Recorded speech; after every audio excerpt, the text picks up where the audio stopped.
بسم الله الرحمن الرحيم. الحمد لله نحمده ونستعينه ونستغفره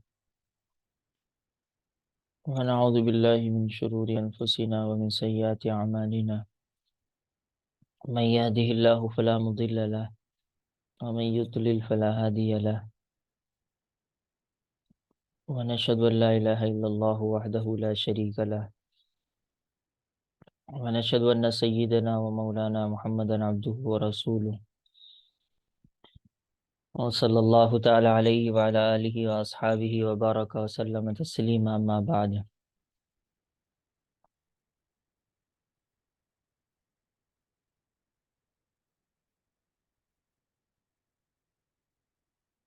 آپ صلی اللہ تعالیٰ علیہ وسلم کے روزے سے متعلق سنت اور آپ کا طریقہ کیا تھا وہ بیان کیا جا رہا ہے۔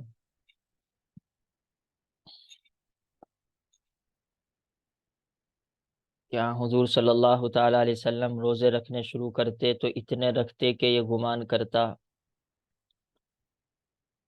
کہ اب کبھی نفلی روزے رکھنا نہیں چھوڑیں گے، یعنی لگاتار رکھتے جاتے،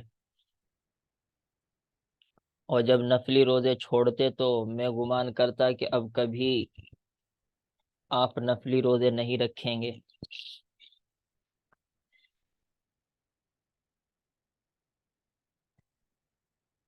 تو یہ حالات کے اعتبار سے ہوتا تھا۔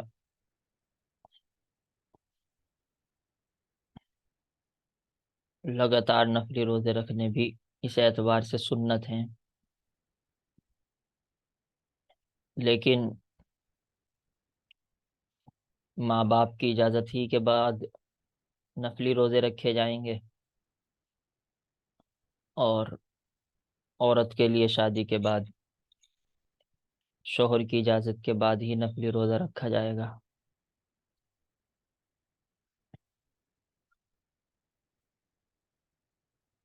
حضرت ام سلمہ رضی اللہ تعالیٰ عنہ فرماتی ہیں کہ حضور صلی اللہ تعالیٰ علیہ وسلم 2 مہینے مسلسل روزے نہیں رکھتے تھے سوائے شعبان اور رمضان کے۔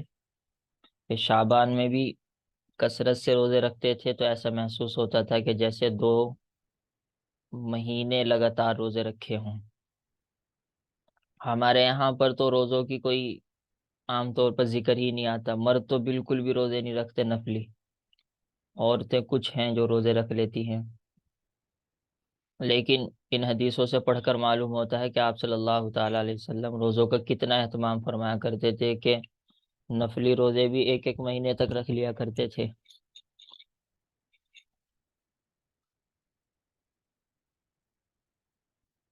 حضرت عائشہ رضی اللہ تعالیٰ عنہا سے روایت ہے کہ حضور صلی اللہ تعالیٰ علیہ وسلم کسی مہینے میں بھی شعبان سے زیادہ روزے نہیں رکھتے تھے، اور شعبان کے مہینے میں اکثر پورے مہینے کے روزے رکھتے تھے، یعنی کبھی کبھار،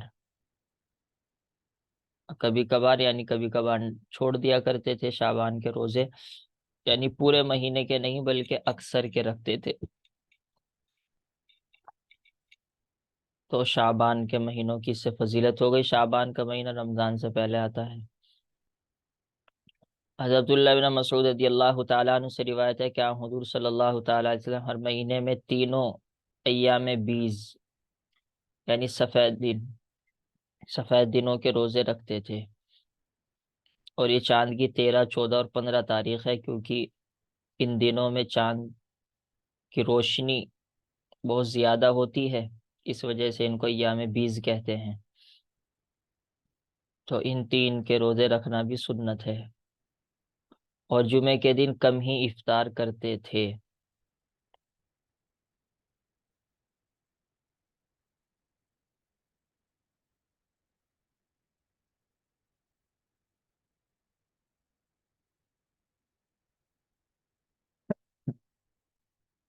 جمعے کے دن خاص جمعے کی نیت سے روزہ رکھنا تو بہتر نہیں ہے، ایک حدیث شریف میں آیا ہے، لیکن اگر مثال کے طور پر ایام 20 13 14 15 ہی جمعے کی بیٹھ رہی ہے تو رکھا جائے گا۔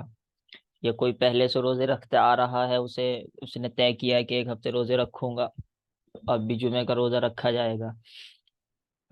خاص جمعے کی نیت سے روزے رکھنا بہتر نہیں ہے، یہ ایک حدیث شریف میں آیا ہے۔ لیکن اگر کسی کو یہ آسانی ہے کہ مثال کے طور پر کہ وہ پڑھتا ہے اور جمعے کے دن چھٹی رہتی ہے تو روزہ رکھنا آسان ہے، تو اب اسے روزہ رکھنا چاہیے، کیونکہ اس کی وجہ سے پھر وہ روزہ کبھی بھی نہیں رکھ پائے گا۔ یہ جمعے کے دن کوئی بھی آسانی ہو تو پھر روزہ رکھے۔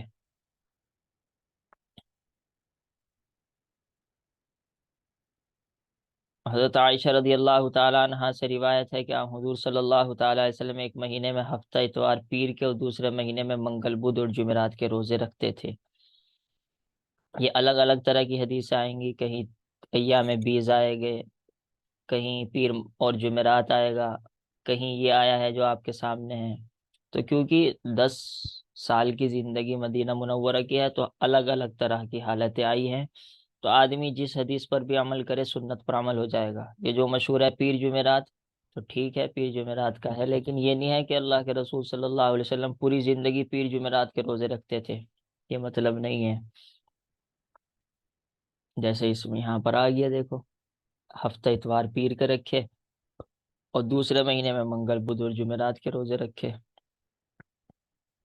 کم سے کم یہ ہے کہ آدمی نفلی روزے 3 روزے رکھ لے ایک مہینے میں، اب وہ دن سیٹ کر لے، پیر جمعرات کا رکھ لے یا صرف جمعرات کا رکھ لے۔ حضرت معاذہ رضی اللہ تعالیٰ عنہ فرماتی ہیں کہ میں نے حضرت عائشہ رضی اللہ تعالیٰ عنہ سے پوچھا، کیا حضور صلی اللہ تعالیٰ علیہ وسلم ہر مہینے 3 روزے رکھتے تھے؟ انہوں نے فرمایا ہاں۔ میں نے پوچھا کون کون سے؟ فرمایا اس کی آپ پرواہ نہیں کرتے تھے کہ کون سا دن ہے۔ اب یہ بھی حضرت عائشہ ہی کی روایت ہے، تو وہ جو آیا ہے ایام بیس کے 13 14 15، تو وہ بھی کبھی کبھی اس کی رعایت کرتے تھے اور کبھی اس کی رعایت نہیں فرماتے تھے۔ تو خلاصہ یہ ہے جیسے کسی کے ایام بیس کے روزے چھٹ گئے، خاص طور پر عورتوں کے وہ دن اگر گزر کے چل رہے ہیں، تو یہ نہیں ہے کہ وہ اب روزے رکھے ہی نہ، کہ میرے تو چھٹ گئے وہ 3 دن، وہ 3 دن رکھنے ہیں تو رکھنے ہیں۔ ام المومنین حضرت عائشہ رضی اللہ تعالیٰ عنہ فرماتی ہے کہ حضور صلی اللہ تعالیٰ علیہ وسلم عاشورہ کے دن روزہ رکھتے تھے۔ تو آپ جانتے ہیں محرم کی 10 تاریخ کو عاشورہ کہتے ہیں، اور جب آپ مدینہ منورہ تشریف لے گئے آپ نے عاشورہ کا روزہ رکھا اور لوگوں کو بھی اس کا حکم دیا، یعنی باقاعدہ عاشورہ کا روزہ گویا کہ ضروری قرار دیا۔ لیکن جب رمضان کے روزے فرض ہو گئے تو آپ نے عاشورہ یعنی محرم کی 10 تاریخ کے روزے کو چھوڑ دیا۔ چھوڑنے کا مطلب یہی کہ اب اس کو لازم قرار نہیں دیا، ورنہ سنت تو اب بھی ہے اور رکھتے بھی ہیں، تو چھوڑنے کا یہ مطلب ہے کہ اب لازم اور ضروری نہیں ہے۔ لہذا عاشورے کے دن کوئی شخص چاہے تو روزہ رکھے اور چاہے تو روزہ نہ رکھے، یعنی گناہ نہیں ملے گا، ثواب یقیناً ملے گا۔ تو خیر ان سب حدیثوں کا خلاصہ یہ ہوا کہ کم سے کم ایک مہینے میں 3 روزے ہو جائیں، اور زیادہ سے زیادہ جتنے ہو جائیں اتنے زیادہ بہتر ہیں۔ اور ان 3 دنوں میں ایام بیس 13 14 15 کے رکھ لیں، یا پھر پیر اور جمعرات کی ترتیب بنا لیں، اور اگر کوئی بھی ترتیب نہ بنے پھر کوئی سے بھی 3 روزے رکھ لیں، کم سے کم 3 پورے ہو جائیں، اور اس سے زیادہ جتنا زیادہ بہتر ہو اتنا یقیناً بہتر ہوگا۔ اب روزے کے جو فضائل ہیں وہ تو آپ پڑھ بھی چکے ہیں، وہاں پر بہشتی زیور میں پڑھ چکے ہیں یا پڑھ لیں گے، اور سنتے رہتے ہی ہیں۔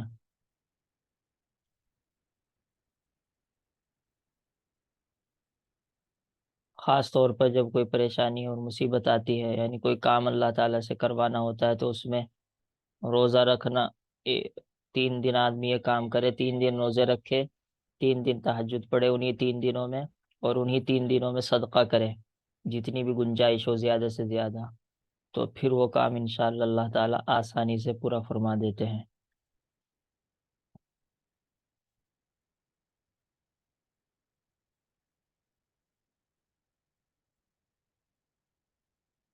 اعتکاف نبوی صلی اللہ تعالیٰ علیہ وسلم۔ حضرت عائشہ سے مروی ہے کہ حضور صلی اللہ تعالیٰ علیہ وسلم رمضان المبارک میں عبادت کا جتنا اہتمام فرماتے کسی اور مہینے میں اتنا اہتمام نہیں ہوتا تھا۔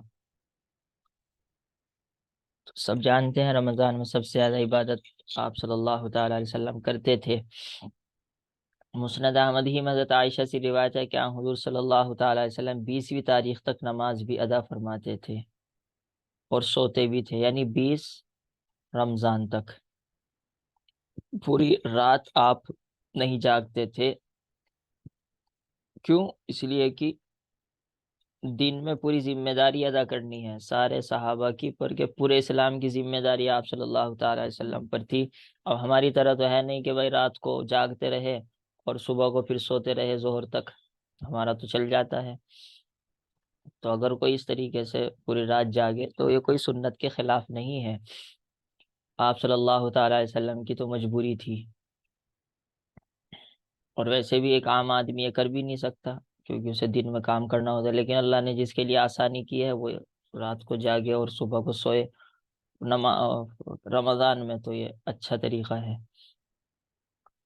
لیکن جب آخری عشرہ شروع ہو جاتا تو عبادت کے لیے کمر باندھ لیتے تھے اور اپنے تہبند کو کس لیتے تھے۔ تہبند کا کسنا یہ عربی کا ایک محاورہ ہے، شد الازار عربی میں کہتے ہیں۔ تو بہت سے تو یہ کہتے ہیں اس کا مطلب یہ ہے کہ اپنی ازواج یعنی بیویوں کے پاس تشریف نہیں لے جاتے تھے، ان سے تعلق نہیں کرتے تھے۔ اور ایک مطلب یہ بیان کیا جاتا ہے کہ بہت ہی زیادہ عبادت کرنے میں جد و جہد اور مشقت اٹھاتے تھے، کیونکہ جب آدمی کوئی مشقت والا کام کرتا ہے تو اچھی طریقے سے تہبند کو باندھ لیتا ہے، اس ڈر سے کہ خدا نہ خواستہ وہ کھل نہ جائے۔ تو دونوں ہی باتیں صحیح بھی ہیں، آپ صلی اللہ تعالی علیہ وسلم دونوں ہی کرتے تھے۔ تو اس سے معلوم ہوتا ہے کہ رمضان میں میاں بیوی کا تعلق بالکل ٹھیک ہے رات میں، لیکن آخری عشرے میں سنت یہ ہے کہ یہ نہ ہو، لیکن اس میں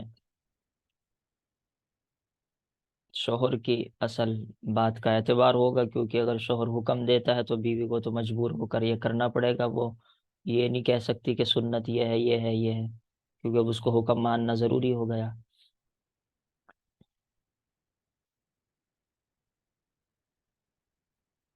اور ویسے بھی آپ صلی اللہ تعالی علیہ وسلم تو اعتکاف میں ہوتے تھے، اور اعتکاف میں یہ کام کر ہی نہیں سکتے، اعتکاف ہی ٹوٹ جاتا ہے۔ حضور صلی اللہ تعالی علیہ وسلم رمضان کے آخری عشرے میں اعتکاف فرماتے تھے۔ ایک سال آپ نے اعتکاف نہ کیا تو آئندہ سال 2 عشروں کا اعتکاف کیا، یعنی دوسرے کا اور تیسرے کا۔ تو اعتکاف کی کوئی قضا تو نہیں ہے، ایسا تو ہے نہیں کہ اعتکاف کوئی فرض ہو اور چھٹ گیا تو اس کی قضا کرنی پڑے، لیکن ایک آدمی کا جیسے معمول ہے، کل بتلایا تھا کہ تہجد نماز پڑھتا ہے اور کوئی دن نہیں پڑھی تو اب وہ چاہے تو صبح کو پڑھ لے، انشاءاللہ تہجد کا ثواب مل جائے گا۔ تو اسی طریقے سے آدمی کے جو اپنے اوراد اور ہیں وہ جب چھوٹے تو اس کی وہ قضا کرے، یہ ایک اہم مسئلہ ہے، اس کو اچھی طرح سمجھ لو۔ مسئلے کے اعتبار سے قضا نہیں، آپ نے تہجد نہیں پڑھی، مسئلہ پوچھو گے تو یہی کہیں گے نہیں کوئی قضا نہیں ہے۔ لیکن اگر کسی بزرگ سے پوچھو گے اور تم اس کے طریقے پر چلنے والے ہو تو وہ کہے گا نہیں پڑھو، 12 رکعت پڑھتے تھے 12 رکعت پڑھو۔ اسی وجہ سے یہاں پر فرق سمجھ لو، کیونکہ تمہارا بھی واسطہ پڑتا ہے میرے سے۔ ایک ہوتا ہے مسئلہ پوچھنے کی حد تک مسئلہ پوچھنا، تو کوئی عام آدمی مسئلہ پوچھتا ہے ہم اس کو جواب دوسرا دیں گے، لیکن ایک ہوتا ہے کوئی اپنا استاد بنا کر یا اپنا بڑا بنا کر نیک زندگی گزارنے کا طریقہ پوچھتا ہے، تو اس کو جواب الگ دیا جاتا ہے، اس کو ویسا جواب دیا جاتا ہے تاکہ وہ نیکی کے راستے پر رہے اور ڈگمگائے نہ۔ دونوں میں فرق یہی ہے، کوئی تہجد کے پوچھے گا کہ کوئی قضا نہیں ہے، اور اگر کوئی نیکی کے لیے پوچھے گا اپنا کہ میں نیک بننا چاہتا ہوں مجھے طریقے بتلائیے، تو اس کو کہا جائے گا کہ نہیں آپ قضا کرو۔ اسی کو کہتے ہیں وہ پیری مریدی، وہ پیری مریدی کہیں خالی ڈھونگ نہیں ہوتا، ہاں بس مرید پیر بنا لیا جائے اور صرف بیعت ہو جائے، اصل تو یہ ہے۔ اسی وجہ سے وہ سوالات کی ضرورت پڑتی ہے، ورنہ تو مسائل کا معاملہ الگ ہے اور یہ معاملہ الگ ہے. اصلاح نفس بھی کہتے ہیں، تزکیہ بھی کہتے ہیں.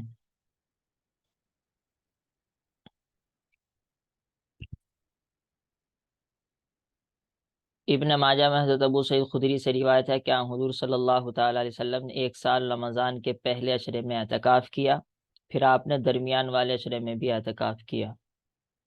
بعد ازاں آپ نے اعتکاف والی جگہ سے اپنا سر باہر نکالا اور فرمایا کہ میں نے رمضان کے پہلے اور دوسرے عشرے میں لیلۃ القدر کی تلاش کے لیے اعتکاف کیا تھا. مجھے بتایا گیا یعنی اللہ تعالیٰ کی طرف سے فرشتے کے ذریعے سے کہ وہ رات لیلۃ القدر آخری عشرے میں آئے گی. لہذا جو شخص میرے ساتھ اعتکاف کرنا چاہتا ہے وہ آخری عشرے کا بھی اعتکاف کرے. تو گویا کہ اس سال آپ صلی اللہ تعالیٰ علیہ وسلم نے پورے مہینے کا اعتکاف فرمایا. مجھے وہ رات دکھائی گئی، میں نے اسے طاق رات میں دیکھا. طاق جانتے ہیں اب 21 23 25 27 29. گویا کہ اس رات کی صبح کو کیچڑ میں سجدہ کر رہا ہوں. کیا مطلب؟ کیا مطلب ہے کیچڑ میں سجدہ کر رہا ہوں؟ بتلاؤ. یہ تو تم نے پڑھا ہوگا.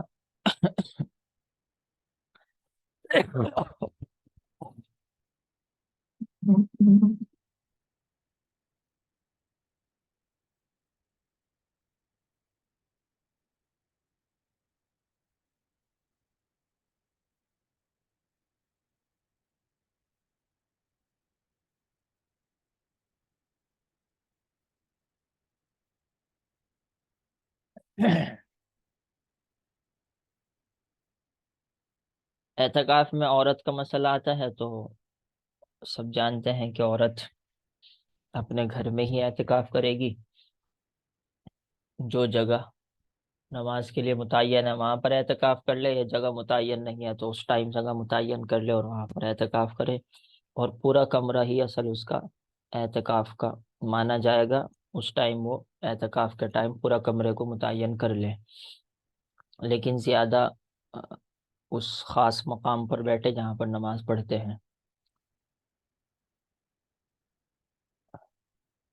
ہوں صحیح جواب دیا کہ کیچڑ میں سجدہ کر رہا ہوں کا مطلب یہ ہے کہ رات کو بارش ہوگی، اور رات کو بارش کی وجہ سے، کیونکہ مسجد نبوی مٹی بھی تھی، کوئی فرش اور ٹائلیں تو تھی نہیں، تو اس کی وجہ سے مٹی گیلی ہوگی اور کچھ گارا سا بن جائے گا، تو اسی حال میں سجدہ کریں گے سوام صحابہ اور آپ صلی اللہ تعالی علیہ وسلم. تو یہ نشانی تھی شب قدر کی اس سال. ہر سال کی یہ نشانی نہیں ہے. کبھی آپ سوچے کہ اس رمضان میں تو بارش نہیں ہوئی تو اس کا مطلب ہے اس میں رمضان میں شب قدر آئی نہیں. یہ اس سال ہی کی نشانی تھی.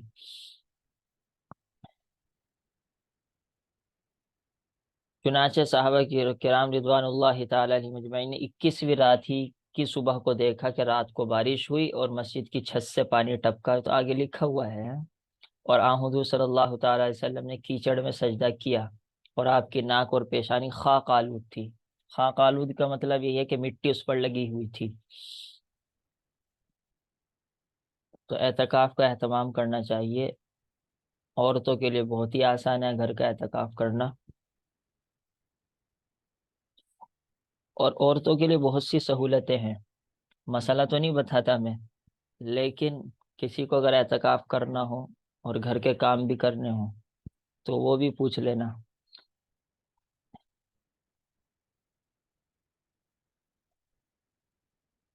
لیکن ایک بات یاد رکھو، جو گروپ میں مسئلہ بتلایا جاتا ہے وہ کھل کر نہیں بتلایا جاتا. اس کی وجہ یہ ہے کہ وہ سب کے سامنے جائے گا، تو کوئی اس کا کیا مطلب سمجھے، کوئی اس کا کیا مطلب سمجھے، تو جواب بہت سیٹ دینا پڑتا ہے کہ کوئی بھی اس کا غلط مطلب نکال کر غلط فائدہ نہ اٹھائے. جب کوئی صرف ایک آدمی مسئلہ پوچھتا ہے اور ہمیں پتہ ہوتا ہے کون ہے، تو اس کے حساب سے جہاں تک گنجائش ہوتی ہے، جہاں تک وہ فائدہ اٹھا سکتا ہے، وہ بات بتلائی جاتی ہے.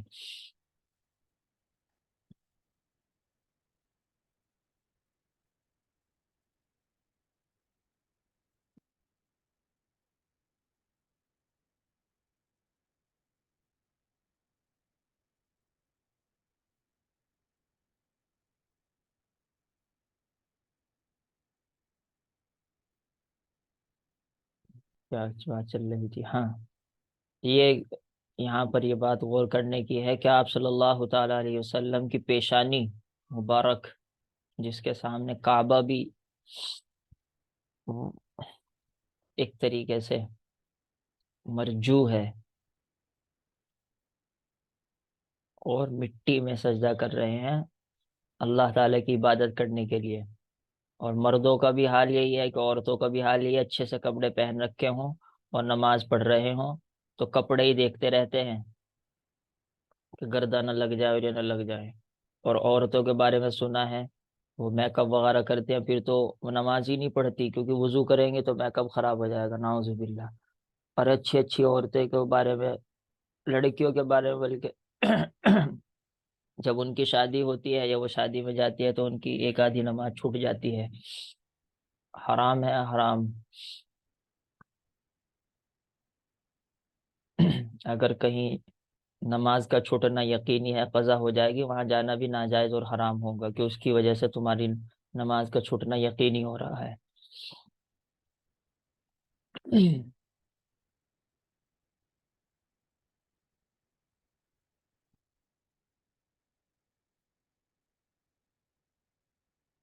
امام طبرانی حضرت ام سلمہ رضی اللہ تعالیٰ عنہ سے روایت کرتے ہیں کہ حضور صلی اللہ تعالیٰ علیہ وسلم نے رمضان کے پہلے، دوسرے اور آخری عشرے میں اعتکاف فرمایا، اور فرمایا کہ میں نے شب قدر کو آخری عشرے میں دیکھا، پھر وہ مجھے رات بھلا دی گئی، لہذا آپ آخری عشرے میں اعتکاف کرتے رہے تاں کہ آپ کی وفات ہو گئی، یعنی یہاں تک کہ آپ کی وفات ہو گئی۔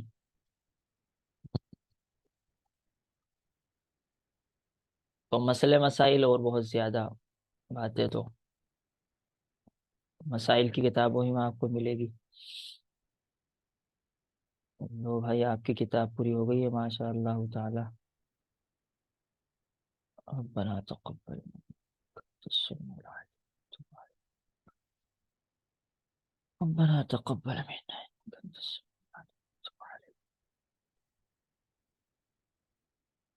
ربنا تقبل منا،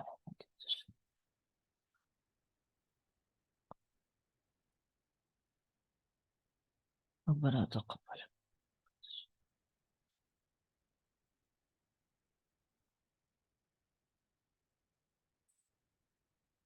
سبحان الله وبحمده، سبحانك اللهم وبحمدك، نشهد أن لا إله إلا أنت، نستغفرك ونتوب إليك، سبحان ربك رب العزة ما يصفون، وسلام على المرسلين، والحمد لله رب العالمين، وصلى الله تعالى عليه وعلى آله وأصحابه أجمعين برحمتك يا